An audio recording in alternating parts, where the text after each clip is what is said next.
સુરતના યુજીસી દ્વારા લાગુ કરાયેલા જાતિ વિષયકના નવા કાયદા સામે વિરોધ નોંધાયો હતો।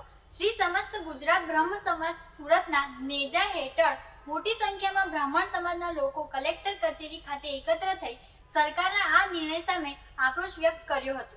આ વિરોધ પ્રદર્શન દરમિયાન સમાજના આગેવાનોએ જણાવ્યું હતું કે યુજીસીમાં લાગુ કરાયેલો આ કાયદો સવર્ણ સમાજના બાળકો અને તેમના ભવિષ્ય માટે નુકસાનકારક છે। આ કાયદા દ્વારા સવર્ણ સમાજ અને સાથે અન્યાય થઈ રહ્યો હોવાનો તેમણે આક્ષેપ કર્યો હતો અને તેને કાળો કાયદો ગણાવી તાત્કાલિક રદ કરવાની માંગ ઉઠાવી હતી। આ વિરોધ પ્રદર્શન દરમિયાન સમાજના આગેવાનોએ જણાવ્યું હતું કે યુજીસીમાં લાગુ કરાયેલો આ કાયદો સવર્ણ સમાજના બાળકો અને તેમના ભવિષ્ય માટે નુકસાનકારક છે। આ કાયદા દ્વારા સવર્ણ સમાજ સાથે અન્યાય થઈ રહ્યો હોવાનો તેમણે આક્ષેપ કર્યો હતો અને તેને કાળો કાયદો ગણાવી તાત્કાલિક રદ કરવાની માંગ ઉઠાવી હતી।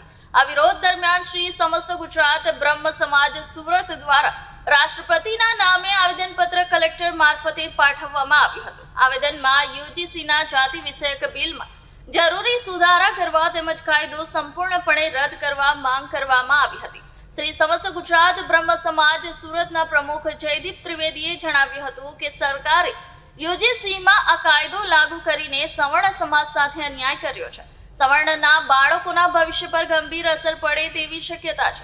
આગામી દિવસોમાં બ્રાહ્મણ સહિત તમામ સવર્ણ સમાજના આગેવાનો ભેગા થઈ આ કાયદા સામે આગળની રણનીતિ નક્કી કરવામાં આવશે।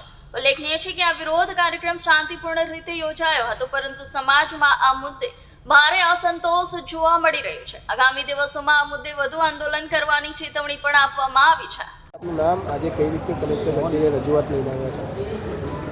મારું નામ જયદીપ ઘનશ્યામ ત્રિવેદી। શ્રી સમસ્ત ગુજરાત બ્રહ્મ સમાજ સુરતના પ્રમુખ તરીકે મારી જવાબદારી છે, સાથે ગુજરાત પ્રદેશ સંગઠન મંત્રી તરીકે પણ મારી જવાબદારી છે। આજ રોજ સુરત કલેક્ટર કચેરી ખાતે અમે વર્તમાનમાં યુજીસીનો જે નવો કાયદો આવ્યો છે, જે કાનૂન પાસ થયો છે, તેના વિરોધમાં કલેક્ટરશ્રીને આવેદનપત્ર આપવામાં આવ્યા છે। આવેદનપત્ર અમે રાષ્ટ્રપતિ શ્રી મુર્મુજીને સંબોધીને લખ્યું છે અને આ આવેદન આપવાનું કારણ એટલું જ છે કે આ નવા યુજીસી કાયદા પ્રમાણે સવર્ણ સમાજના લોકોને અન્યાય થાય એ પ્રકારની એમાં નિયમો બનાવ્યા છે, જેનો અમે સખત વિરોધ કરીએ છીએ। આ શું માંગીએ છે કલેક્ટરશ્રી? કલેક્ટરશ્રીને તો અમે ફક્ત આવેદનપત્ર આપીએ છીએ, પણ એમના દ્વારા અમે રાષ્ટ્રપતિ મુર્મુજીને વિનંતી કરી છે કે આ કાયદો લાગુ ન થાય, વર્તમાનમાં આ જે યુજીસીનો કાયદો છે તેને રોકવામાં આવે અને એમાં સર્વ સમાજના લોકોને સમાન ન્યાય મળે, સમાન કાયદો મળે, એ માટે અમે આ માગણી કરી રહ્યા છીએ।